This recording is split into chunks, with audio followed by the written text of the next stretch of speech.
Halo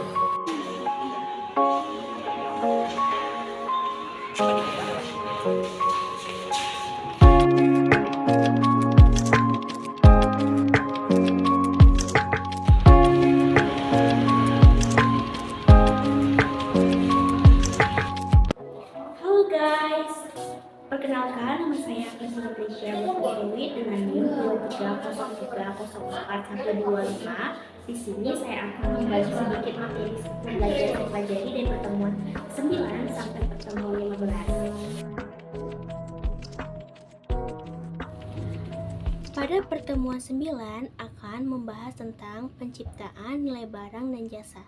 Penciptaan nilai barang dan jasa memiliki 3 tujuan utama, yaitu 1. Pertumbuhan bisnis. Pertumbuhan bisnis ini dapat kita artikan yaitu bertujuan untuk menjaga dan meningkatkan pertumbuhan dalam bisnis. Yang kedua ada kepuasan pelanggan.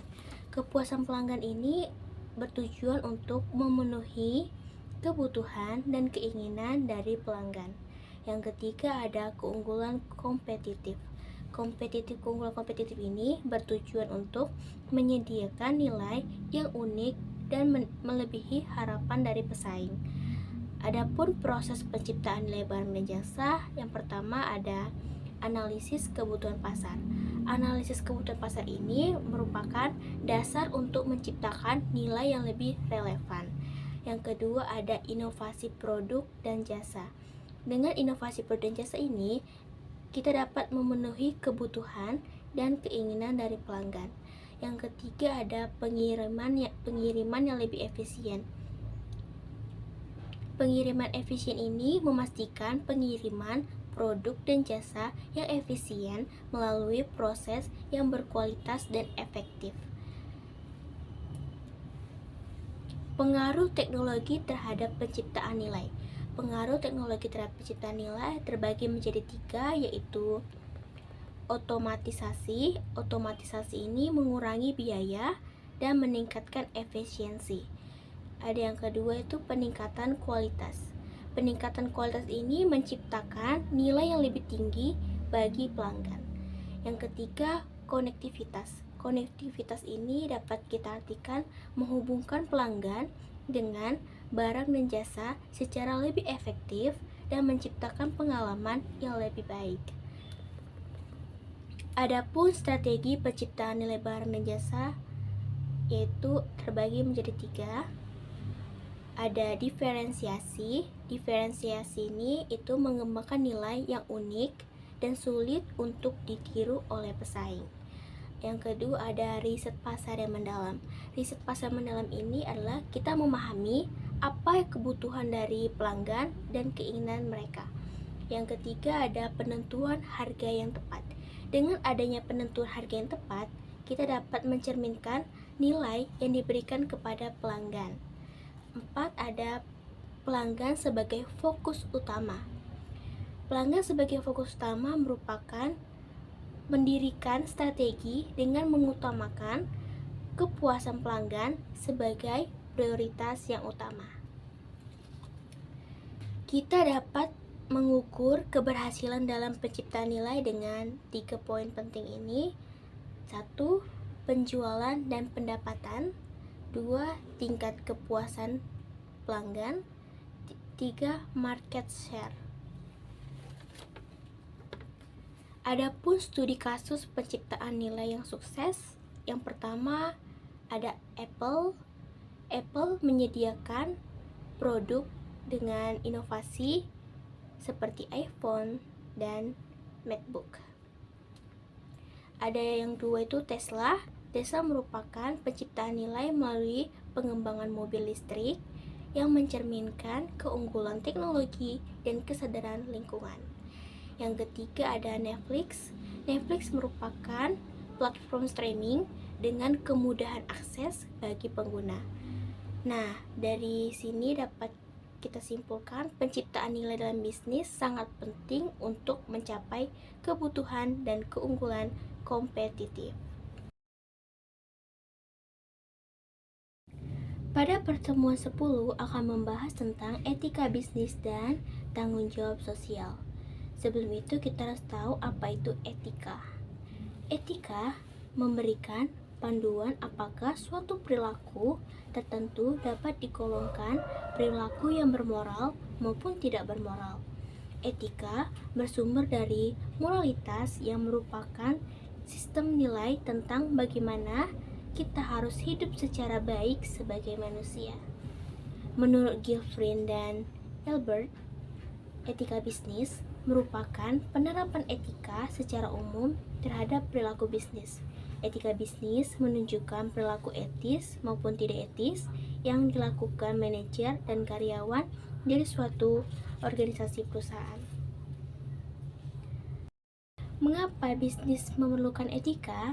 Yaitu agar perusahaan tidak melakukan berbagai tindakan yang membahayakan pemangku kepentingan lainnya. Adapun faktor-faktor yang mendorong timbulnya masalah etika bisnis. Yang pertama, mengejar keuntungan dan kepentingan pribadi. Yang kedua, tekanan persaingan terhadap laba perusahaan. Yang ketiga, pertentangan antara tujuan perusahaan dengan nilai-nilai perorangan. Yang keempat, pertentangan etika lintas budaya. Setelah kita memahami apa itu etika bisnis, kita harus tahu tentang tanggung jawab sosial. Tanggung jawab sosial pada dasarnya menunjukkan kemampuan yang harus dimiliki seseorang atau sebuah organisasi untuk memberikan tanggapan terhadap berbagai hal yang diminta tanggapannya oleh pihak lain. Adapun jenis-jenis tanggung jawab perusahaan, yang pertama, tanggung jawab ekonomi, tanggung jawab sosial, tanggung jawab hukum. Berikut contoh dari tanggung jawab sosial perusahaan. Tanggung jawab sosial perusahaan merupakan bentuk kepedulian perusahaan terhadap lingkungan eksternal perusahaan melalui berbagai kegiatan yang dilakukan dalam rangka menjaga lingkungan, norma masyarakat, partisipasi pembangunan, serta berbagai bentuk tanggung jawab lainnya. Terdapat 3 manfaat tanggung jawab sosial bagi perusahaan, yaitu yang pertama, bagi perusahaan itu sendiri, manfaatnya meningkatkan nama baik dan citra perusahaan dan memperkuat merek dari produk perusahaan di masyarakat. Yang kedua, bagi masyarakat, manfaatnya meningkatkan kesejahteraan masyarakat, penyerapan tenaga kerja dari masyarakat sekitar. Yang ketiga yaitu bagi pemerintah, manfaatnya mengurangi masalah sosial seperti pencemaran lingkungan, pengangguran, kemiskinan, kurangnya fasilitas kesehatan, dan pendidikan.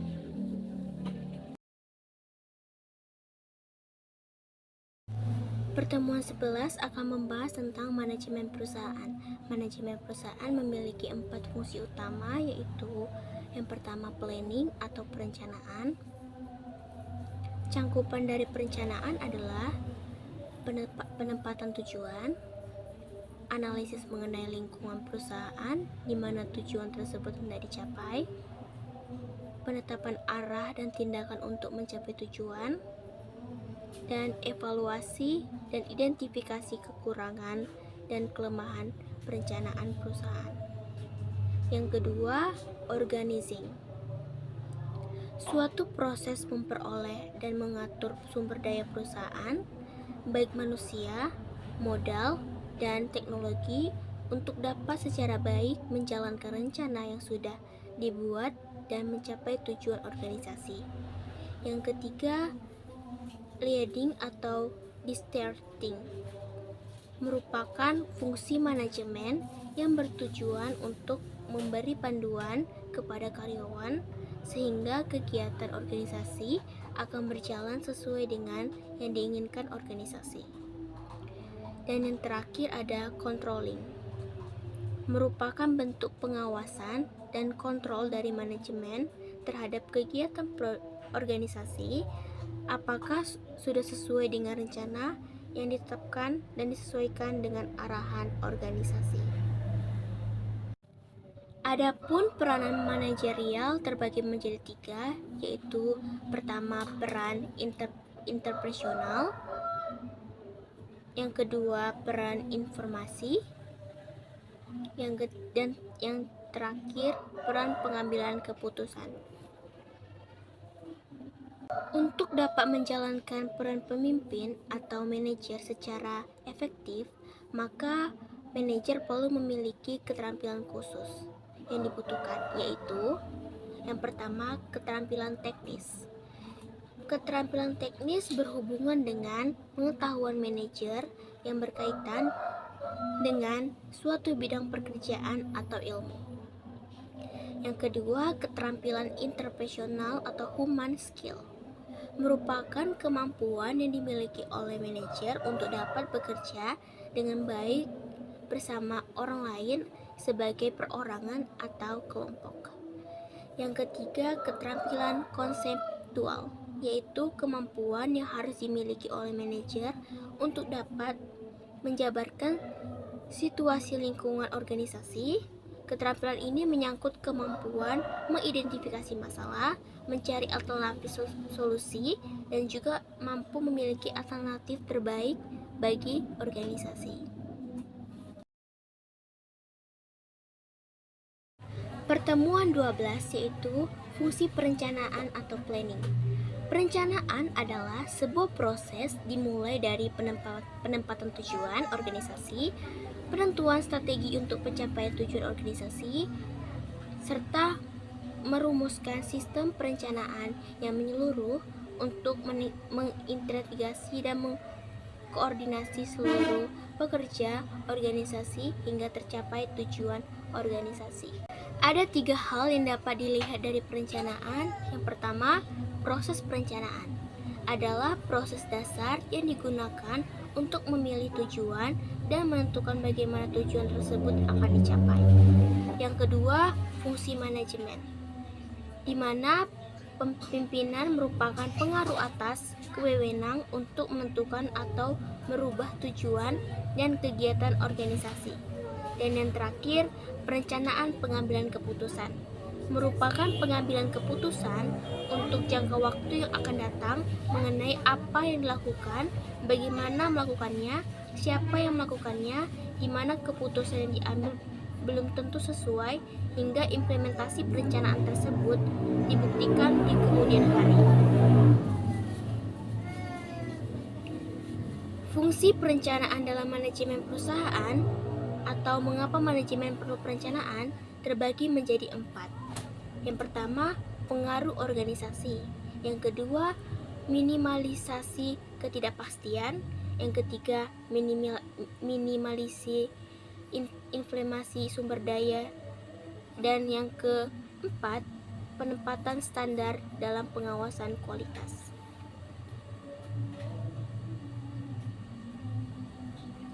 Adapun persyaratan perencanaan yaitu faktual dan realistis, logis dan rasional, serta fleksibel, komitmen dan komprehensif.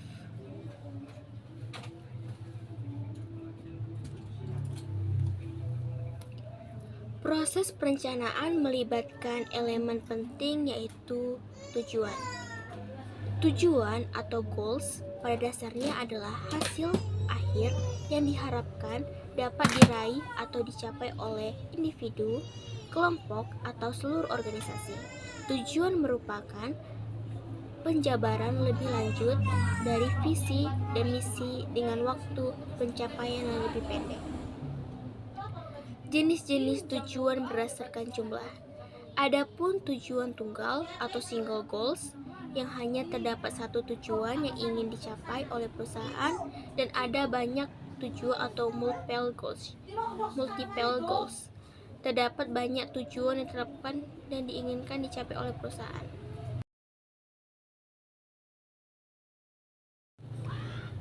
Pada pertemuan yang ke-13 membahas tentang fungsi pengorganisasian. Fungsi pengorganisasian dijalankan oleh para manajer perusahaan untuk membagi-bagi pekerjaan kepada para pelaksanaan tugas serta mengembangkan struktur hubungan antara pelaksana tugas yang satu dengan pelaksana tugas yang lainnya. sehingga tugas tersebut dapat dilakukan dan menunjukkan pencapaian tujuan organisasi. Adapun proses pengorganisasian terbagi menjadi 5 tahap. Yang pertama, pembagian kerja. Yang kedua, departementalisasi. Yang ketiga, pengembangan hierarki organisasi. Yang keempat, pengisian jabatan. Dan yang terakhir, pengkoordinasian. Adapun faktor-faktor yang mempengaruhi struktur organisasi, yang pertama itu faktor lingkungan. Semakin cepat perubahan terjadi di lingkungan perusahaan, maka semakin besar ketidakpastian yang akan terjadi, sehingga hal tersebut akan menyebabkan para manajer menghadapi masalah yang lebih besar untuk memperoleh sumber daya organisasi yang langka. Yang kedua, strategi. Pada saat manajer sudah melakukan pemilihan strategi, maka untuk dapat mengimplementasikan strategi tersebut, maka harus ada struktur organisasi yang menunjang implementasi strategi. Yang ketiga, teknologi. Semakin tinggi tingkat penggunaan teknologi, maka dibutuhkan struktur organisasi yang fleksibel untuk meningkatkan kemampuan manajer untuk memberikan respons terhadap situasi yang tidak diperkirakan. Yang terakhir, sumber daya manusia. Semakin tinggi keahlian kerja dalam suatu organisasi dan semakin tinggi diperlukan kerja sama di antara mereka dalam satu kelompok atau tim untuk melaksanakan tugas mereka, maka struktur organisasi yang lebih tepat adalah struktur organisasi yang fleksibel. Pada pertemuan yang ke-14 membahas tentang fungsi kepemimpinan.